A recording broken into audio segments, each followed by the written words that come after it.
सुलेमान पर केस चल पड़ा था और हातिम ने शाह टीटी को बतौर गवाह पेश करते हुए सुलेमान को बुरी तरह फंसा दिया था। शाह टीटी ने सारी कहानी अदालत को सुना डाली कि कैसे सुलेमान इसे अपने ज़ाती मफादात के लिए इस्तेमाल करता रहा और कैसे इसने और इसके साथियों ने सुलेमान के कहने पर हातिम की जान लेना चाहिए। जमील साहब ने बड़ा जोर लगाया कि किसी तरह से वो अपने ताल्लुकात को इस्तेमाल करके सुलेमान को बचा लें, लेकिन आसिम सहगल बीच में आ गया और जमील साहब को धमकी दे डाली कि अगर उन्होंने कुछ भी नाजायज़ करने की कोशिश की तो वो इस मामले को सियासी रंग दे देंगे और ऐसा करने से जमील साहब की भी अपनी सियासत ख़त्म हो जाएगी। केस थोड़ा अरसा ही चला और इसके फैसले का दिन नज़दीक आ पहुँचा। हातिम पर बहुत प्रेशर था लेकिन वो अपनी सोच के मुताबिक चल रहा था। इस दिन भी वो अपनी स्टडी में बैठा था कि हुरैन इसके पास चली आई और इसकी मेज़ पर कॉफ़ी का मग रखते हुए इसके पास ही खड़ी हो गई। जी बेगम साहिबा, कुछ कहना है आपको? वो हुरैन को देखते हुए बोला। वो कुछ कहूँ भी तो कौन सा आपने मान जाना है? वो उदासी से इसे देखते हुए नज़रें झुका गई। तुम्हारी नहीं मानूंगा तो और किसकी मानूंगा यार, हालांकि तुमने अभी तक मुझे कोई ख़ास लिफ्ट नहीं करवाई।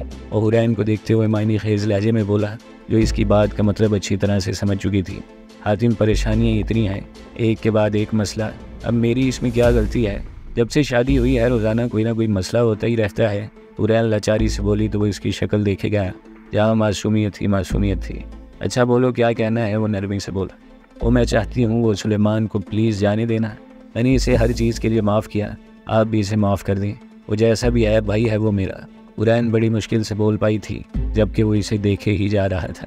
हम इस मामले को अल्लाह पर छोड़ देते हैं क्योंकि अल्लाह सबसे बेहतर इंसाफ करने वाला है। आप कोई ऐसी शर्त रख दें जैसे इसे मुल्क बदर कर दें या कुछ और, लेकिन अगर अदालत ने इसे सज़ा दे डाली तो इसकी पूरी ज़िंदगी बर्बाद हो जाएगी। हातिम, हुरैन दोनों हाथ फैलाते हुए बेबसी से बोली तो वो फ़ौरन से खड़ा हो गया और इसके दोनों हाथ थाम गया।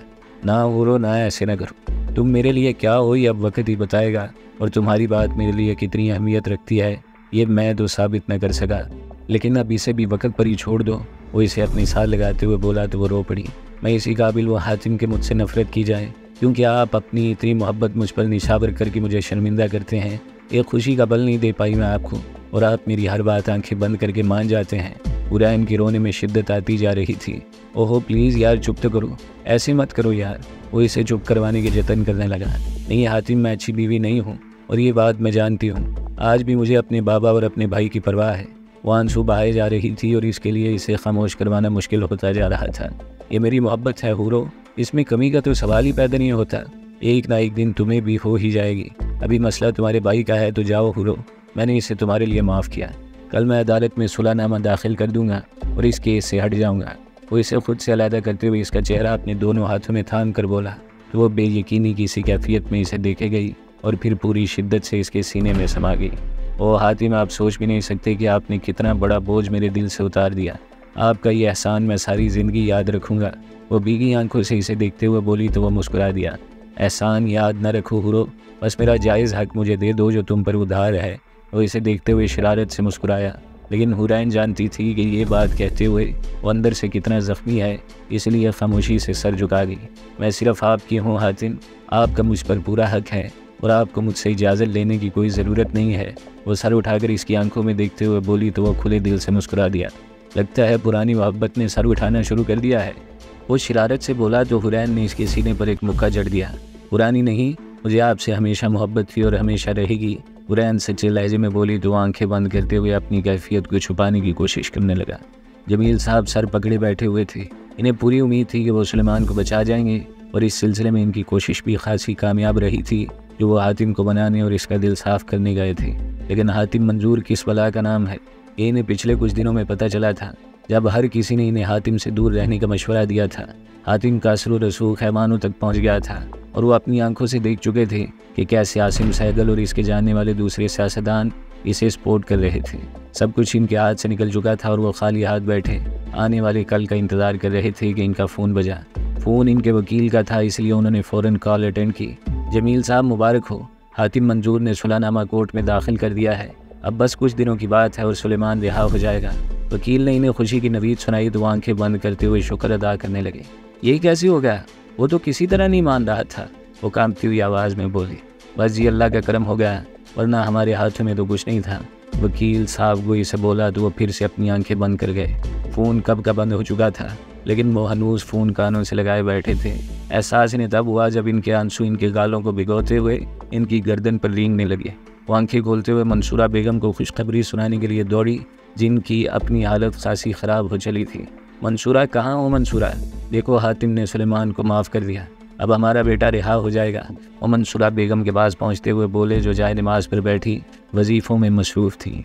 इनकी बात सुनते ही वो सजदा शुक्र में चली गई। अभी वो कुछ और भी कहते कि मुलाजिम ने इन्हें इतला दी कि इनसे मिलने हुरैन बीबी और हातिम साहब आए हैं। वो फ़ौरन से उठे और मंसूरा बेगम को भी आने का इशारा किया। तेज़ी से ड्राइंग रूम की जानिब बढ़ गए। बेटा, मैं तुम्हारा ये एहसान कभी ना भुला पाऊँगा जो तुमने मुझ पर किया है। वो हातिम को देखते ही इसके पास चले आए और इसे गले लगाते हुए बोले, कोई बात नहीं अंकल, और मेरी इसमें कोई काविश नहीं, ये सब हुरैन के कहने पर हो रहा है, आपको इसका शुक्रगुजार होना चाहिए। हातिम हुरैन की जानिब इशारा करते हुए बोला तो उन्होंने हुरैन को अपने साथ लगा लिया। हालांकि अगर देखा जाए तो आप इस दिन भी अपने मकसद के लिए आए थे मेरे पास, और आपने कहाँ तक जोर नहीं लगाया। ये तो मैं था जो ये सारा प्रेशर झेल गया, वरना मेरी जगह कोई आम सा बंदा होता तो फिर आप भी जानते हैं कि वो अब कहाँ होता। हातिम ने देखते हुए बोला तो अपना सर झुका गए, क्योंकि अब मुकरने का कोई सवाल ही पैदा नहीं होता था। उन्होंने आसपास देखा, क्योंकि हुरैन अंदर मंसूरा बेगम के पास जा चुकी थी, तो वो अपने आप को जवाब देने के लिए तैयार करने लगे। बस बेटे, अपने बचाव के लिए, अपनी बसात के लिए जंग लड़नी पड़ती है। मैं भी वो जंग ही लड़ रहा था, लेकिन मैं हार गया बेटे, मैं हार गया। वो हातिम को देखते हुए अब्दीदा लहजे में बोले तो इसने मुस्कुराते हुए अपना चेहरा झुका लिया। एक जंग मैंने भी लड़ी है जमील अंकल, ज़िंदगी की जंग।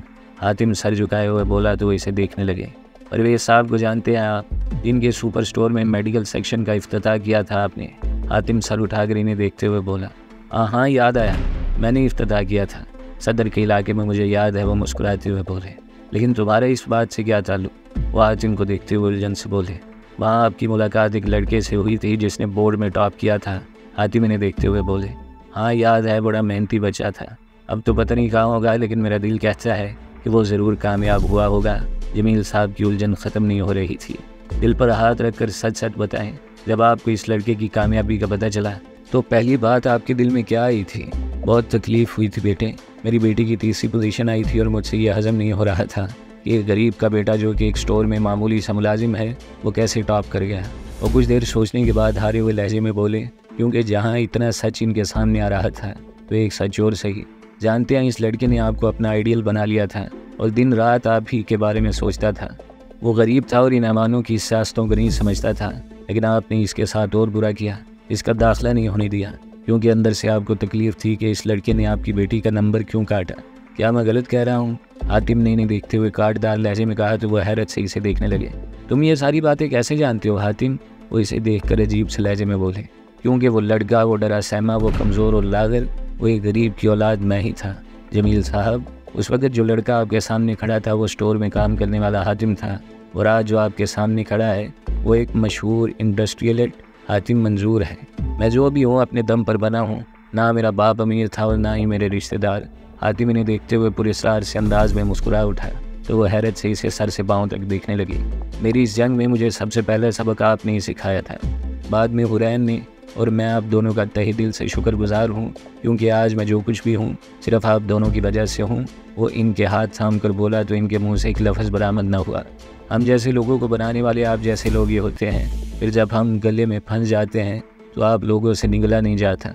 वो इनके हाथ छोड़ते हुए अपने दोनों हाथ पैंट की जेबों में डालते हुए बोला, मैं सिर्फ इसलिए हाजिर हुआ हूँ कि आपको बता सकूँ कि मैंने सुलेमान को छोड़ दिया है, लेकिन माफ़ नहीं किया।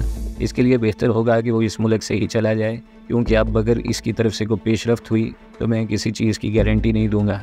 वो इन्हें गौर से देखते हुए बोला तो वो आहिस्ता से सर हिला गए। हुरैन, चलो वक़्त हो गया है। हातिम हुरैन को आवाज़ देते हुए बोला तो थोड़ी देर में ही वो अंदर से निकलती हुई इस तक पहुँच गई। चले जनाब, हुरैन मुस्कुराते हुए बोली तो हातिम ने सलाम करता हुआ हुरैन को लेकर बाहर निकल गया और वो इन दोनों को जाता हुआ देखते रहे। कितने मुतमईन और अच्छे लग रहे थे दोनों एक साथ कि बेख्तियार इनके दिल से दोनों के लिए दुआ निकली। वाकई हातिम सच बोल कर गया था। इसे बनाने वाले जमील साहब खुद थे, क्योंकि हातिम हमेशा से ही इनका हर एक प्लान जानता था। तो फिर यह कैसे मुमकिन था कि यहाँ इससे चूक हो जाती। सुलेमान को जेल से निकालकर सख्त सिक्योरिटी में एक इमारत में पहुँचा दिया गया।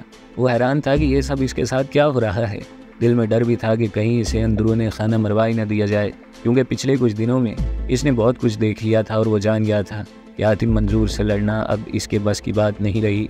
इसे पछतावे घेर रहे थे और वह अपने किए हर इकदाम पर अपना मुहासबा कर रहा था।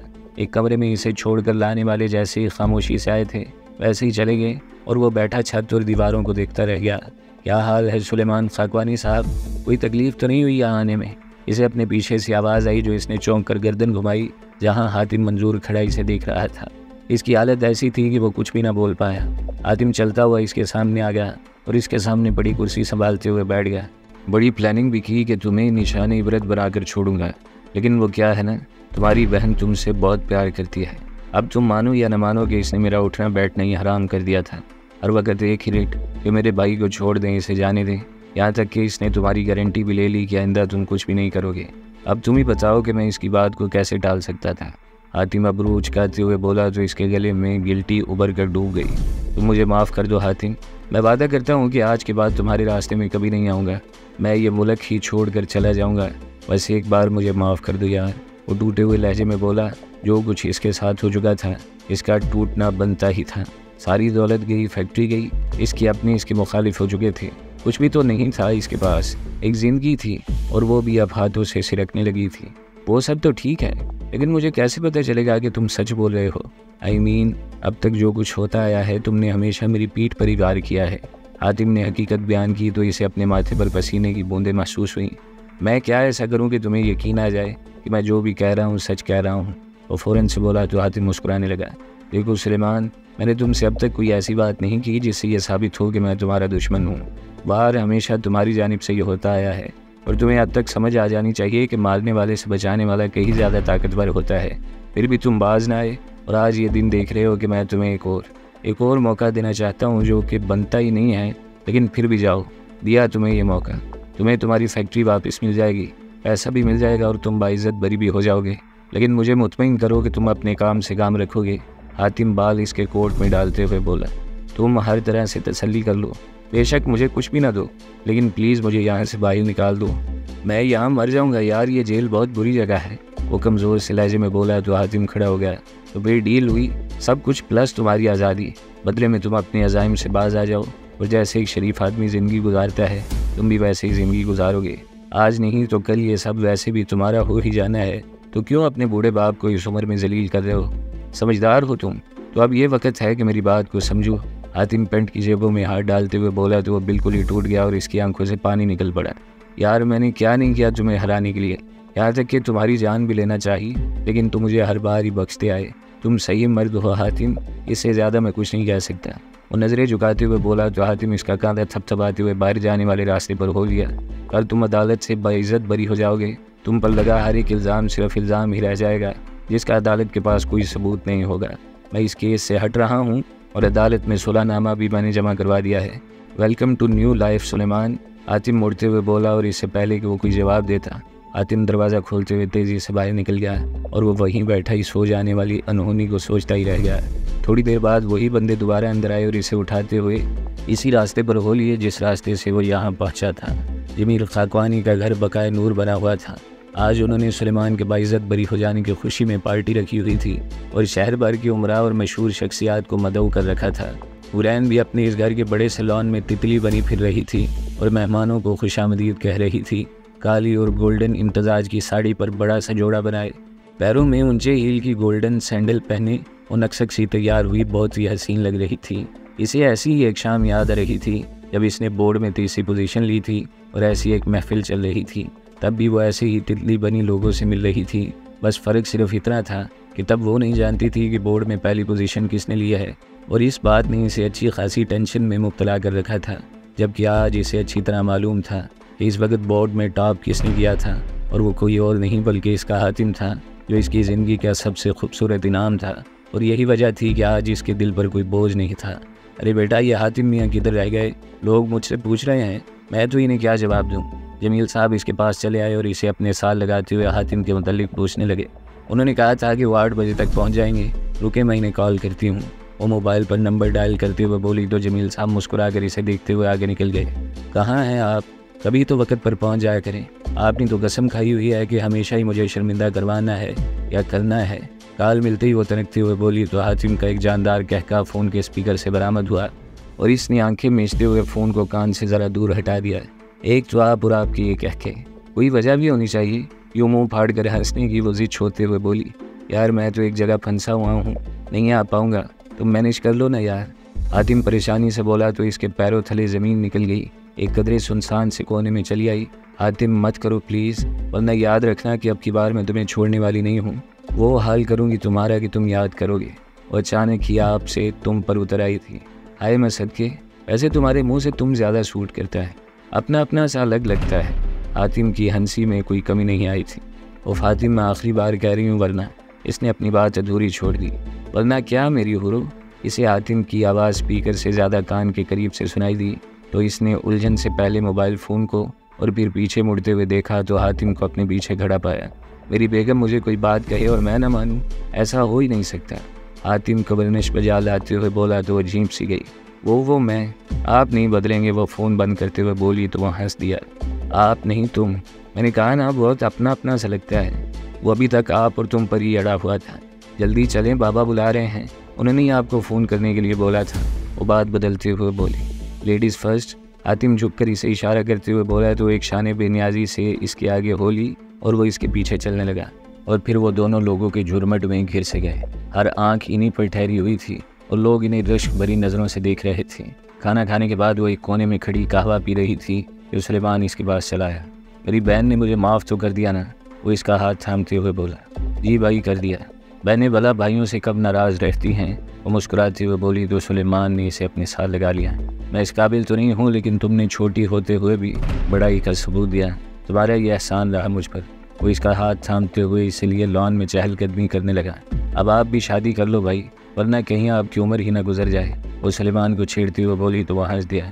तुम्हें और हातिम को देखकर लगता है कि ये एक अच्छा एक्सपीरियंस है, मुझे वाकई में शादी कर ही लेनी चाहिए। वो दूर खड़े हातिम को देखकर खुले दिल से मुस्कुराते हुए बोला तो इसने भी सुलेमान की नज़रों के ताक़ुब में अपनी नज़रें दौड़ाईं, जो दूर खड़े हातिम पर जाकर ठहर गईं। ब्लैक पार्टी सूट में वो डैशिंग सा हातिम मंजूर जमील साहब के साथ बातों में मसरूफ़ था और दोनों हाथ पैंट की जेबों में डाले गर्दन अकड़ाए वो बहुत ही वजी लग रहा था। इसकी नज़रें इस पर जम सी गईं। वो इसके दिल की धड़कन तेज़ हो गई। वो सामने खड़ा इंसान बुरी आबोताब के साथ इसका शरीक हयात था, जो इस पर तहे दिल से मर मिटा था। और एक वो थी जिसने इसे अभी तक इसका कानूनी और शरई हक बिना सौंपा था। दिल में शर्मिंदगी के ढेर पर खड़ी वो खुद से तय कर रही थी कि अब वो एक लम्हे के लिए भी इस इंसान से खुद को दूर नहीं जाने देगी और इसका हर तरह से ख्याल करेगी। इधर हातिम भी इसे खुद को देखता पाकर मुस्कुराने लगा, लेकिन वो थी कि बेखुद सी हुई इसे देखी जा रही थी। बस भी कर जाओ, तुम्हारा ही है, तुम तो ऐसे हो गई हो जैसे पहली बार देख रही हो। सुलेमान ने धीरे से इसके कान में सरगोशी की तो वो होश की दुनिया में लौटी और फिर से शर्मिंदा हो गई, जबकि सुलेमान इसकी हालत पर हंसता हुआ इसे छोड़कर खुद भी हातिम की जानिब बढ़ गया। घर पहुंचकर वो शाजिया और मुनीर से सलाम दुआ करने इनके पोर्शन में चले गए, क्योंकि काफ़ी अरसे से इनकी मुलाकात नहीं हुई थी। वहाँ काफ़ी देर गपशप होती रही और फिर वो दोनों उठकर अपने पोर्शन में चले आए। हुरैन ड्रेसिंग टेबल के आगे बैठी अपनी चेहरे की क्लींजिंग कर रही थी कि वो खामोशी से इसके पीछे आ खड़ा हुआ। लोग मुझे घूरते हैं लेकिन वजह नहीं बताते, अपनी ज़िंदगी में बस हर बात की वजह जानना ही रह गया है। वो हुरैन को देखते हुए बोला तो अपने सामने मौजूद शीशे में इसका अक्स देखकर मुस्कुरा उठी। लोग हैं ही इतने डैशिंग कि नज़र पड़ जाने के बाद कुछ और देखने का दिल ही नहीं करता। हुरैन सच्चे दिल से बोली तो इसके चेहरे पर एक जानदार मुस्कुराहट उभर आई। वाह, पहली बार तुमने मेरी यूँ तारीफ़ की है। वो आहिस्ता से चलता हुआ बिल्कुल इसके पीछे आ खड़ा हुआ और अपने दोनों हाथ इसके कांधों पर रख दिए तो इसने भी अपना हाथ उठाकर इसके हाथों पर रख लिया। ओ मेरे प्यारे से शोहर नामदार, आपने मुझे मोहब्बत जो इतनी दे डाली, हुरैन को तो आपने अपना दीवाना ही बनाकर छोड़ा। हुरैन इसे देखते हुए मुस्कुराई तो वो इसे देखे गया। छोड़ने की बात ना करो यार, बस ये कहो कि मैंने तुम्हें अपना दीवाना बना लिया है और मैं तुमसे बहुत प्यार करता हूँ, बहुत बहुत ज़्यादा। वो मदहोशी से बोला तो हुरैन अबरूज का अगर इसे देखने लगी। और ये कब हुआ? ज़रा मुझे भी तो पता चले ना कि आप जैसे ख़ानदानी रईस को मुझ बेचारी गरीब से शदीद वाली मोहब्बत कब हुई। हुरैन अपना रुख इसकी जानिब फेरते हुए बोली और टांग पर टांग चढ़ाकर बैठ गई तो हातिम इसे देखता ही रह गया। इसे ऐसा लग रहा था जैसे जन्नत की कोई परी ज़मीन पर उतर आई हो और इसके सामने यूं अदा से बैठी इसे अपनी जानिब खींच रही हो। हुरैन, हातिम, चलो आज तुम्हें एक सच्ची कहानी सुनाता हूँ। ये बात है आज से कुछ 6 साल पुरानी। एक गरीब, कमज़ोर, लागर और डरपोक सा लड़का एक बड़े से स्टोर में काम करता था। इसने अपनी बात शुरू की तो हुरैन इसकी जानिब पूरी तरह से मुतवज्जा हो गई और दोनों हाथ ठोड़ी के नीचे रखे इसे टुकुर टुकुर देखेगी। वो एक बहुत ही गरीब लड़का था। बाप इसका मर चुका था और इसकी माँ लोगों के कपड़े सी कर गुजारा करती थी। एक दिन ऐसा हुआ कि इसने अपने स्टोर के मालिक से कुछ रकम उधार ली, क्योंकि इसकी बड़ी बहन की शादी सर पर थी। अल्लाह का करम हुआ और इसे रकम मिल गई तो वह खुशी से पागल हो गया। हालांकि देखा जाए तो ये कर्ज ही था, लेकिन इसे कोई परवाह नहीं थी। इसने स्टोर से जल्दी छुट्टी ली और घर की जानिब चल पड़ा।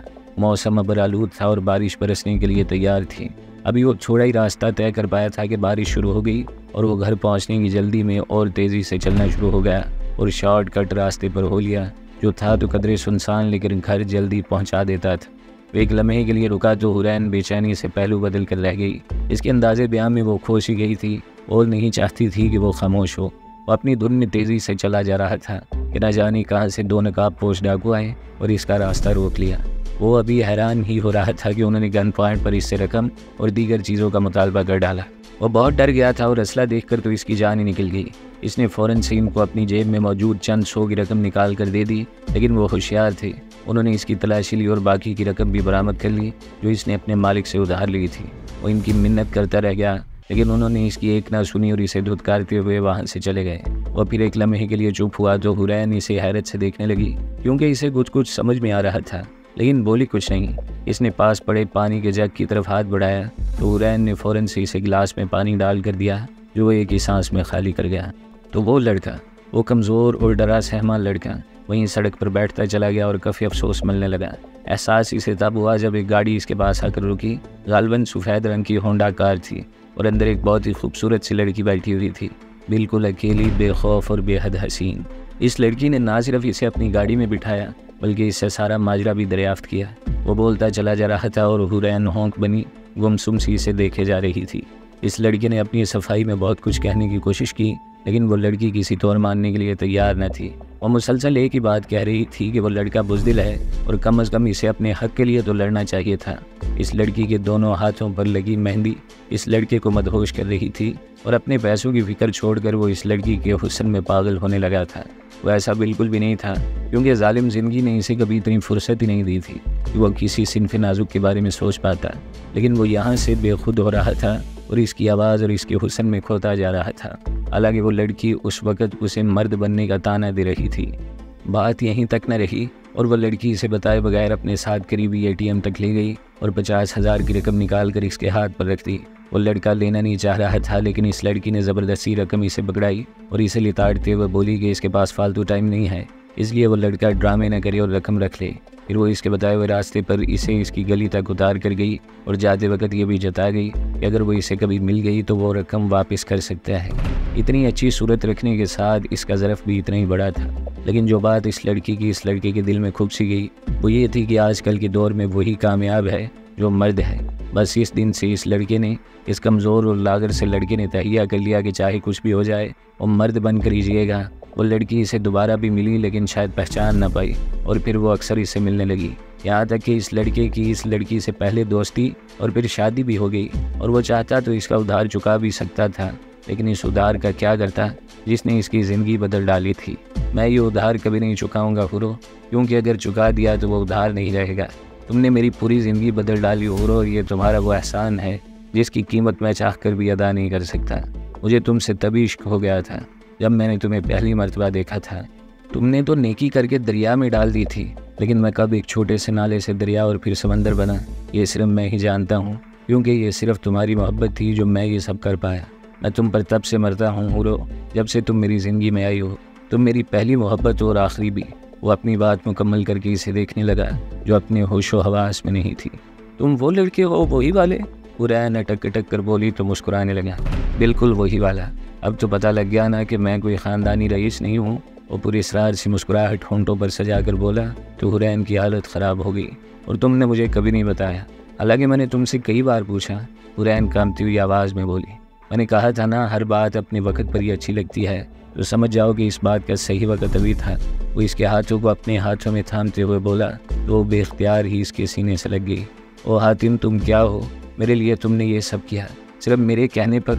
हुरैन बेयकीनी से बोली तो वो इसके सर पर हाथ फेरने लगा। जी बिल्कुल पक्का सिर्फ तुम्हारे लिए। इसने इसे मज़ीद खुद में भींच लिया। मेरी शुरू से शदीद ख्वाहिश रही कि कोई तो हो जो मेरे बाबा और भाई की आंखों में आंखें डाल कर कहे कि हुरैन मेरी है, और तुमने वो सब किया जो मेरे दिल में था। हातिम मुझे भी तुमसे इश्क है, और मैं भी यही कहती हूँ कि तुम भी मेरी पहली और आखिरी मोहब्बत हो और हमेशा रहोगे। हुरैन शिद्दत जज्बात से चूर आवाज़ में बोली तो हातिम ने इसे खुद से अलग किया। कैसा इश्क, आज एक अरसा हो गया और मैं खाली हाथ ही बैठा हुआ हूँ। वो इसे छेड़ते हुए बोला, खाली आप हैं तो मैं भी हूँ, हम दोनों ही खाली हैं। हातिम और नज़रें झुकाते हुए बोली, आओ हुरो, ज़िंदगी की इस बसात में हम अपनी कहानी के अल्फाज इश्क की रंगत और मोहब्बत की कलम से लिखते हैं।